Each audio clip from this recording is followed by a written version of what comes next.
Hi, I'm Aiden Petterson. I'm one of the co-commissioners for Special Olympics Missouri Pickleball. And my name is Ken Petterson. I'm Aiden Petterson's father and also a co-commissioner for Special Olympics Missouri Pickleball. The first skill that we'll be dealing with today is the forehand dink. In this case, the athlete stands in the middle of the court behind the kitchen line with the feeder, being me, on the other side of the net in the middle of the court. Notice that we have a T where this comes together. I'm standing right in the middle.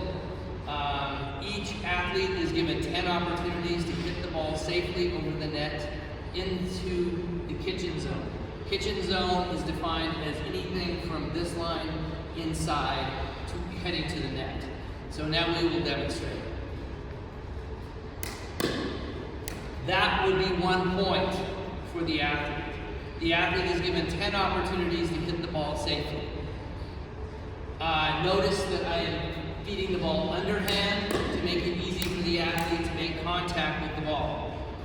The athlete must let the ball bounce once inside the kitchen before hitting the ball, meaning that he or she cannot volley the ball as it's in the air. So it has to drop one. That would be a volley that would not count. The ball has to bounce once inside the kitchen. Again, we're looking at 10 points total. So basically 10 opportunities with this forehand dink.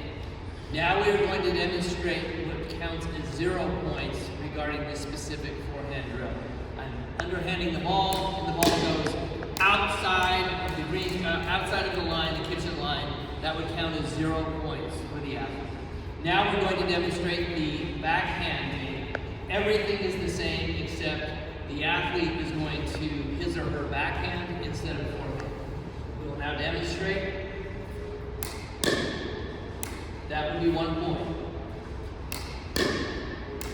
Again, 10 opportunities for the athlete to complete this drill. Now Aiden and I will be demonstrating the forehand volley. Basically, a volley means that the ball is not allowed to touch the floor and is hit out of the air.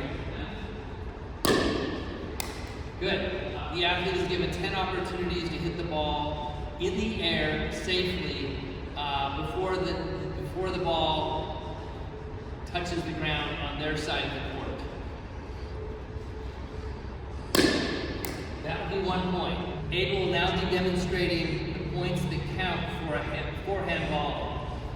Notice with this shot, it's short, it's in the kitchen, that still counts as 1 point. This next shot will be also, it's going to be a longer shot outside of the kitchen, but still inbounds and in play. That would count as 1 point as well. This shot will be hit out of bounds and would count as 0 points for the athlete. We will now be demonstrating the backhand ball. Once again, we will be just talking about which shots count for a point and which ones do not. Backhand volley, that will be 1 point for the athlete. Aiden's going to hit another shot. Notice it's longer, it's still in bounds, therefore that will count as 1 point for the athlete. This shot will go wide, that counts as 0 points. Each athlete is given 10 opportunities with this forehand, with the forehand as well as the backhand volley. Aiden and I will now be demonstrating another opportunity within skills, and that's called the forehand third shot drop.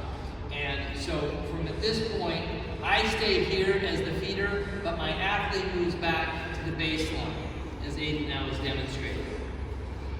The goal here is to have Aiden, or the athlete, hit the ball back and have the ball land within this kitchen area, from this line to the net.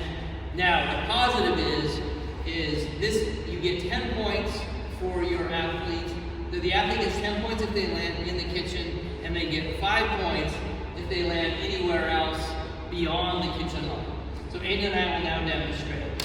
As the feeder, I throw the ball. Again, this is his forehand. In this case, Aiden is right-handed, so it would go to his right hand. So, throw the ball, Aiden. That would be considered 5 points.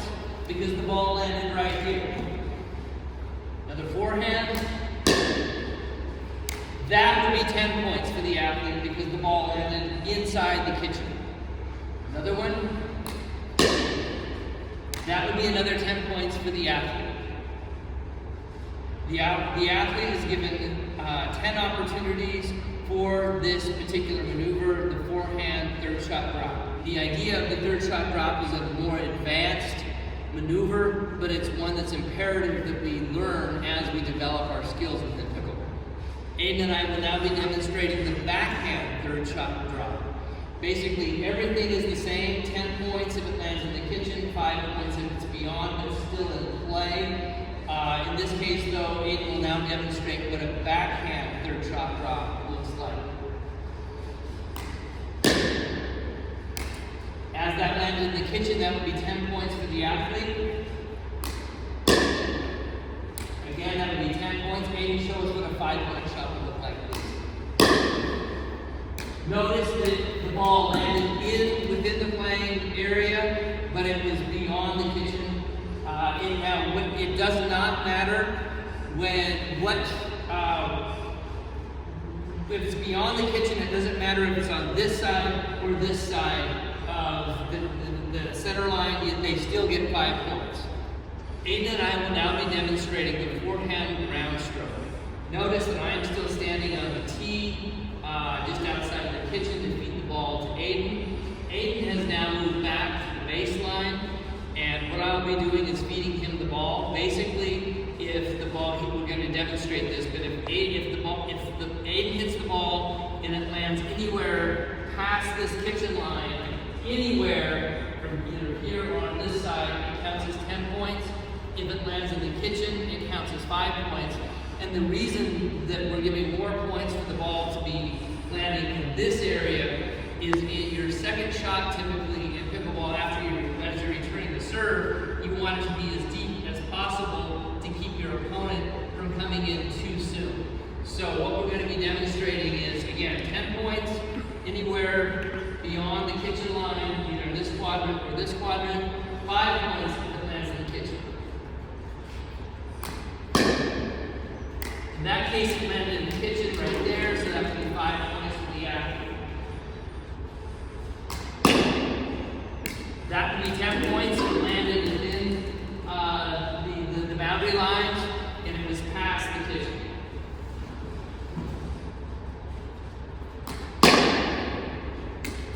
And that landed past the out of bounds line, and that would count as 0 points.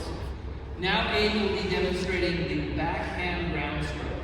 Notice I'm standing on the tee outside of the kitchen. Aiden's at the baseline. I'll be feeding him instead of the forehand. I'm going to be going to his backhand. He'll be demonstrating what 5 points looks like, 10 points, and 0 points. The athlete is given 10 opportunities to complete this particular drill. So I throw it to his backhand. Ball lands just outside the kitchen line. That would be 10 points for the athlete. That landed in the kitchen. That would be 5 points for the athlete. And that ball landed beyond the out of bounds line. That would count as 0 points for the athlete. Aiden will now be demonstrating the serve, which is the final aspect to the individual skills. In this case, Aiden is standing on the DEUCE side, which is his right-hand side of the court. The ball must land outside of the kitchen and into this quadrant that I'm standing in, which is basically my right side, which is still considered the DEUCE side of the playing court. Aiden will now demonstrate. There are different variations within the serve, but Aiden needs to make contact. If you notice where his paddle is, when he makes contact with the ball, it needs to be below his hip line there, and he can either take it out of the air directly. Go ahead and show us one. Notice the ball did not drop before he hit it. Now in this next serve, Aiden will do a drop serve where the ball touches the ground and he makes contact. Both of those are legal and both of those count. So on the drop serve, we want to make sure we don't want to propel the ball down or propel it up. We want to let gravity do the work. I'm just going to drop it from whatever height. You drop it from as low as here or as high as here. Either one works. And that is the drop serve you can use as one of your two options. For a serve we want to take out of the air, again, it needs to be below our waist or below the navel. Take it out of the air. It's kind of like badminton, right? Take it out of the air. We're going towards the DEUCE side each time. That's out of the air serve. Aiden will now have 10 opportunities to serve into this DEUCE quadrant. Each time it lands, it has to land within this middle line to this outside line to outside the kitchen line and within the baseline. Aiden will now demonstrate.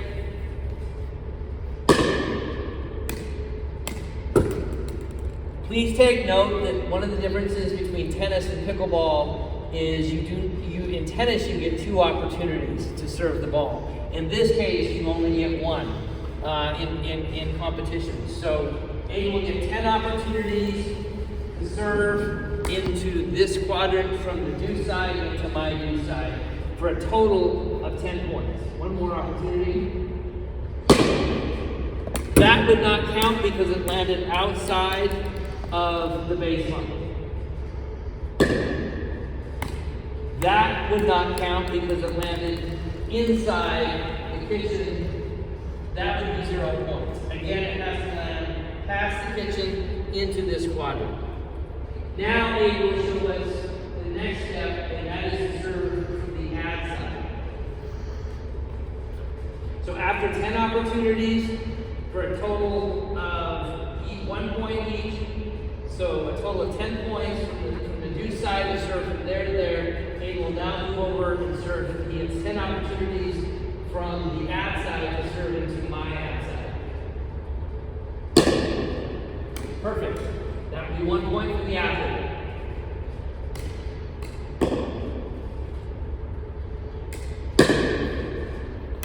That would still be 1 point for the athlete. Again, as long as it lands within this quadrant, from the kitchen side to side to baseline, it counts as a point. The athlete gets 10 opportunities. That would be a point.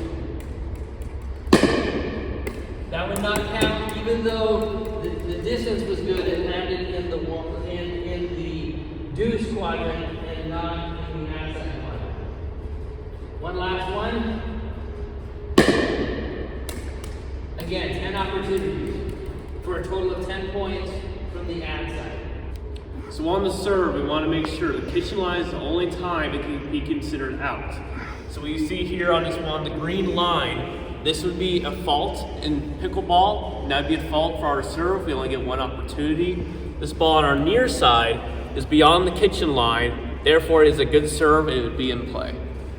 So we're starting out with pickleball and our skills competition, we want to make sure we try to have the right grip. There's a lot of grips you can use, but the easiest one to learn is called a continental grip.